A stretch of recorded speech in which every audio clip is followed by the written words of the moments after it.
오늘 말씀의 제목은 안식으로 드리는 신앙 고백입니다. 안식일을 지킵니다. 이 말은요, 바르게 받아들여야 합니다. 그렇지 않으면 바리새인과 같은 율법주의에 빠질 수 있어요. 동시에 우리는 주님의 날을 거룩하게 지킵니다. 그리스도인은 세상과 달리 주의를 구별하는 사람들입니다. 어떤 면에서 바리새인들의 율법주의와 그리스도인들의 신앙의 순종은요, 종이 한 장 차이만큼 가까워 보입니다. 매우 예민한 차이가 있어요. 그러나요, 그 안을 실제로 자세히 들여다보면요, 율법주의와 그리스도인의 신앙은요, 복음의 본질을 가르는 큰 차이가 있습니다. 그러므로 우리는 말씀의 올바른 관점 가운데서 안식하며 신앙을 고백하는 그리스도인이 될 줄 알아야 합니다. 우리 먼저 바리새인들의 안식일을 생각해 볼게요. 예수님께서는요, 바리새인들이 지키는 안식일을 책망하셨어요.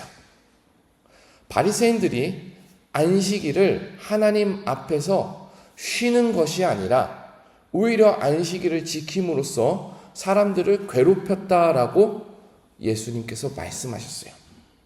실제로 바리새인들은요, 안식일을 지키기 위해서 세세한 규칙들을 만들었죠. 안식일을 잘 지키고 싶으면 안식일에 오래 걷지 말아라. 그래서 실제로 바리새인들은 1km 이상 걷지 않으려고 노력을 했다고 합니다. 또 안식일에 병을 고치지 말라라고 합니다. 예수님께서 안식일에 병을 고치니까 바리새인들과 예수님이 충돌하는 사건이 일어났어요. 또 안식일에 일을 하지 말라라고 합니다. 안식일에 일을 하지 않는 게 무엇일까? 바리새인들이 고문하다가 무거운 것을 옮기지 말고 불도 피우지 말고 버튼도 누르지 마라. 지금도 이스라엘에 가면요, 저도 이스라엘에 여행을 갔을 때 호텔의 한 엘리베이터가 안식일에 층층마다 문이 열리면서 서는 거예요. 가이드한테 물어보니까 버튼을 누르는 것도 일하는 것의 일종이니까 안식일을 거룩하게 지키려고 하는 호텔 주인이 엘리베이터를 자동 설정해서 누구도 버튼을 누르지 못하고 그냥 자동으로 문이 열렸다 닫히게 설정해서 1층에도 서고 2층에도 서고 3층에도 선다라는 거예요. 이 사람들이 왜 이렇게까지 안식일을 규칙을 만들어가면서 열심히 지켰을까? 사실 예수님 당시의 바리새인들은요, 실제적인 이득이 있었습니다. 안식일을 열심히 지킴으로써 사람들에게 존경을 샀고요, 안식일을 열심히 지킴으로써 자기 종교적인 위치를, 경건함을 드러내는 사람들이었어요. 그러니까 뭐냐, 백성들이 바리새인들을 보고, 야, 저 사람은 안식일을 정말로 열심히 지키는 사람이야, 신앙이 남다른 사람이야, 하나님을 위해서 모든 것을 바치는 사람이야 하면서 백성들이 바리새인들 보고 존경하고 명예롭게 생각하고 또 신분이 높은 사람이다, 신분이 존귀한 사람이다 하면서 그 사람들을 찬양했던 거예요. 그러니까 예수님이 바리새인들의 안식일을 보면서 사람에게 보이려고 하지 말아라 라고 말씀하셨던 거죠. 결국에 하나님이 좋아서 하나님을 높이려고, 하나님을 찬양하기 위해서 안식일을 지킨 것이 아니라 자기를 주장하기 위해서, 자기를 높이기 위해서 신앙생활을 했다라는 것입니다. 여러분, 우리도 이러한 오류에 언제든지 빠질 수 있습니다. 사람에게 보이려고, 사람이 보는 앞에서는 열심히 하는데 사람이 보는 앞이 아니라면은, 하지 않는다면은 우리는 그것을 보고 외식하는 종교 활동이라 할 수 있어요. 그럼 여기서 우리가 함께 물어볼 수 있습니다. 어쩌다가 바리새인들은 이러한 외식하는 신앙을 가졌을까? 오늘 말씀이요, 오늘 우리가 함께 읽은 예레미야의 말씀이요, 어긋난 신앙의 시작점이라고 할 수 있어요. 조금 더 정확하게 말씀드리자면 오늘 성경의 말씀은 잘못이 없는데 바리새인들이, 예수님 당시 유대인들이 오늘 본문의 본질을 쏙 빼놓고 겉모습만 잘못 이해한 거예요. 그럼 우리 오늘 말씀이 예레미야가 뭐라고 설교하는지 한번 먼저 읽어봅시다. 17장 24절입니다. 17장 24절이에요. 우리 함께 읽겠습니다. 시작. 여호와의 말씀이니라. 너희가 만일 삼가 나를 순종하여 안식일에 짐을 지고 이 성문으로 들어오지 아니하며 안식일을 거룩하게 하여 어떤 일이라도 하지 아니하면, 하나님이 예레미야를 통해서 분명히 선포합니다. 이건 하나님의 말씀입니다. 짐을 지고 안식일에 예루살렘 성문을 왔다 갔다 하지 말아라. 안식일에 어떤 일도 하지 말라. 하나님께서 분명히 못을 박아 말씀하세요. 또 25절도 함께 읽어보겠습니다. 시작. 다윗의 왕위에 앉아있는 왕들과 고관들이 병거와 말을 타고 이 성문으로 들어오되 그들과 유다 모든 백성과 예루살렘 주민들이 함께 그리할 것이요 이 성은 영원히 있을 것이라. 하나님의 말씀에 순종해서 안식일을 잘 지키면은 하나님께서 다윗 왕위에 주셨던 영광을 보존하시겠다, 회복하게 하시겠다, 이렇게 예레미야를 통해서 선포하는 말씀이에요.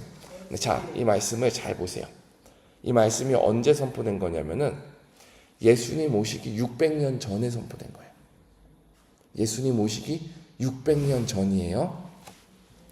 근데 하나님께서 이 말씀을 선포하고 나서 이스라엘 사람들, 예루살렘에 사는 사람들 중 그 어떤 누구도 이 말씀을 지키지 않았어요. 안식일을 지키라는 하나님의 명령을 귓등으로 들었던 거죠. 그러니까 정말로 하나님께서 유다를 심판하십니다. 바벨론의 포로로 붙잡혀가게 해요. 몇 년 동안 포로 생활했냐? 70년 동안 종살이를 해요. 고향에서 쫓겨나서 70년 동안 종살이를 합니다. 하나님께서 때가 됐을 때 이 종살이 하던 사람들을 은혜로 구원하셔서 다시 약속의 땅으로 돌아옵니다. 이스라엘 백성들이 약속의 땅으로 돌아오니까 뭐가 남았어요? 폐허가 남았어요. 무너진 성벽, 초토화된 예루살렘 성전, 자기 집과 밭은 다 불타서 아무것도 없어진 거예요. 그러니까 이 사람들이 하나님의 은혜로 다시 고향에 돌아오고 나서 무슨 생각을 했을까요? 우리 다시는 하나님 앞에 죄짓지 말자. 다시는 하나님을 떠나지 말자. 벌받지 말자. 그러니까 우리 하나님 말씀을 잘 지켜보자. 이때부터 경건 운동이 시작됐습니다. 말씀대로 살자, 율법대로 살자, 경건 운동이 시작됐어요. 이 경건 운동이요, 바리새인들의 시작입니다. 그러니까 바리새인들이 처음부터 타락한 것이 아니라 처음에는 굉장히 순수한 사람들이었고, 처음에는 하나님 앞에 떨어지지 말자라고 운동하는 사람이었고, 처음에는 하나님의 말씀을 지켜서 백성답게 살자라고 고백했던 사람들이 바리새인들이었어요. 멋있는 사람들이었어요. 근데 400년, 500년 시간이 지나면서 순수한 마음의 동기, 하나님을 사랑하고자 하는 개혁의 운동은 사라지고 그 사이에 자기 의와 위선이 가득하면서 변질되기 시작했다는 거예요. 왜 그럴까? 왜? 은혜가 빠졌기 때문입니다. 은혜가 빠지고 은혜를 잊어버리고 형식만 남으면 그것이 바로 율법주의가 되는 거예요. 자, 여러분 이렇게 비유를 해볼게요. 율법을 지킨다라는 것은요, 그릇을 닦는 행동이라고 비유를 해볼게요. 그리고요, 은혜롭게 산다라는 것은 그릇 안에 내용물을 채우는 거라고 비유를 해봅시다. 자, 여러분, 은혜는 뭐예요? 하나님의 선물입니다. 은혜는 뭐예요? 하나님께서 우리를 사랑하시는 게 은혜입니다. 은혜는 또 뭐예요? 그 사랑에 힘입어서 우리가 하나님을 사랑할 수 있고, 하나님의 사랑에 힘입어서 우리가 이웃을 사랑하는 것이 은혜입니다. 이것이 그릇 안에 들어가야 하는 내용물이에요. 근데 율법을 지킨다, 그릇을 깨끗이 닦는다라는 행위 속에 그릇이 있는데 그 그릇 속에 담겨야 할 은혜가 없고 그 그릇 속에 다른 것이 담겨 있습니다. 그것은 맛있는 음식을 먹는 그릇이라 할 수 있을까요? 올바른 신앙생활의 그릇이라 할 수 있을까요? 그렇지 않은 것이죠. 은혜로운 신앙생활은요, 은혜로운 신앙생활은요, 말씀을 지키는 행동 속에 하나님께서 주신 사랑과 우리가 응답하는 하나님을 향한 사랑과 이웃을 위한 사랑이 함께 자리 잡고 있어야 돼요. 그렇지 않고 그 속에 내용물이 빠져가지고 내 독선, 나의 외식, 나의 자랑만 담겨 있다면 그것은 바리새인과 같은 율법주의가 될 수 있습니다. 자, 여러분, 아주 실생활의 예를 들어봅시다. 저 사람은 직분자가 돼서 왜 주일도 제대로 지키지 않고 어디에 있는 거야? 이 말에는요, 형식은 있어요. 안식일을 지키자라는 형식은 있어요. 근데 그 말 속에 은혜와 사랑이 없습니다. 그 말 속에 판단과 정죄가 있습니다. 이 말을요, 지난주에 제가 했던 말이에요. 지난주에 제가 했던 실수예요. 어떤 분과 이야기를 하다가 주일 예배 참석을 일부 예배 오전 9시 30분이라도 할 수 있는데 안 하시니까 좀 해보시는 게 어떻냐고 권면을 했습니다. 그러니까 조금 더 쉬고 싶다라고 대답을 하시더라고요. 저는 이 말을 듣고 화가 났어요. 왜 화가 났냐면 신앙생활 오래 하신 분인데 주님을 아는 분인데 왜 쉬고 싶다는 이유로 예배를 드릴 수도 있는데 드리지 않을까? 왜 그 시간에 운동을 한다 하실까? 집에 와서 제가 곰곰이 생각해 봤습니다. 제 마음이 너무 화가 나고 가라앉지 않아가지고 기도를 하면서 곰곰이 생각해 봤어요. 근데 제 마음이 율법주의가 아니라 은혜를 위한 은혜로운 말이 될 수 있으려면 어떻게 해야 될까? 어떤 마음이어야 될까? 하나님 앞에 곰곰이 기도해 봤어요. 여러분, 우리가요 예배를 드리는 일은요 사실 콘서트가 아니에요. 와서 관람하는 게 아니에요. 우리가 예배를 드리는 것은요 하나님을 만나는 기쁨이 있는 자리예요. 우리가 예배를 드리는 것은요 하나님과 만나는 영적 교제 가운데 우리가 참되게 쉬는 거예요. 우리가 쉬는 게 낮잠 자는 게 쉬는 게 아니라 운동하는 게 쉬는 게 아니라 우리의 영혼이 하나님 안에서 교제하면서 안식을 누리는 게 바로 예배입니다. 그러니까 예배는요 영적인 잔치이죠. 예배는요 강요가 아니고 억압도 아니고 의무도 아니고요. 예배는요 거룩한 교제이고 하나님 앞에 드리는 좋은 시간입니다. 근데 저에게 조금 더 쉬고 싶어서 주일 일부 예배 나오지 못하겠다라고 하신 그분이 예배를 참된 영혼의 안식으로 생각하지 못하는 거예요.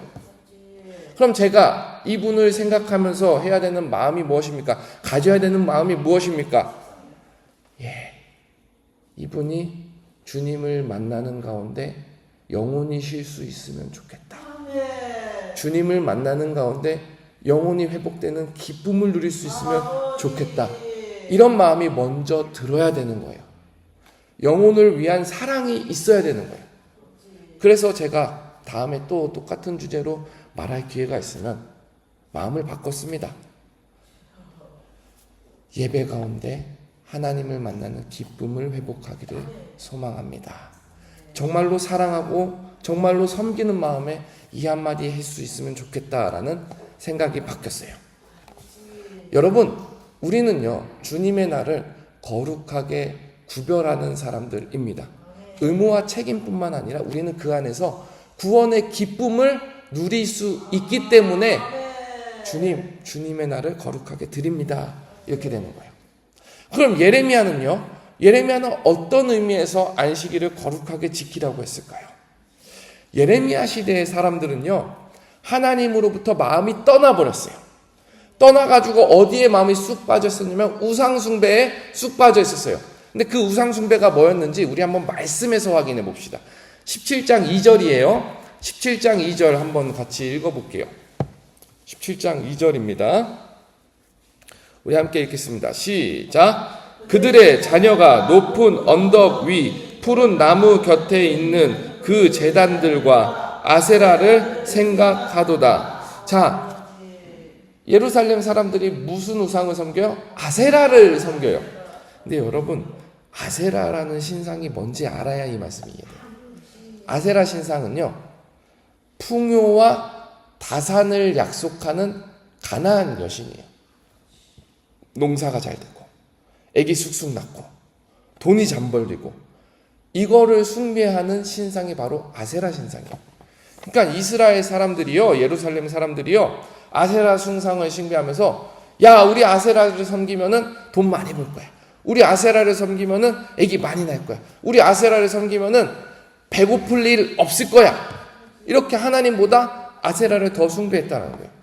그러다 보니까 이스라엘 사람들이 물질의 노예가 되어가지고 안식일에도 주님의 날에도 일하면서 짐을 옮길 뿐만 아니라 예배를 드리지도 않고 물질의 노예가 돼서 종살이를 했다라는 거예요. 그러니까 우리가 아까 막 읽었던 말씀 24절 25절에 보면은 짐을 옮기고 다니지 말라, 안식일에 일하지 말라라는 하나님의 명령이 나오는 겁니다. 여러분, 안식일은 누구를 위한 날입니까? 하나님을 위한 날이기도 하지만 동시에 우리를 위한 날이기도 합니다.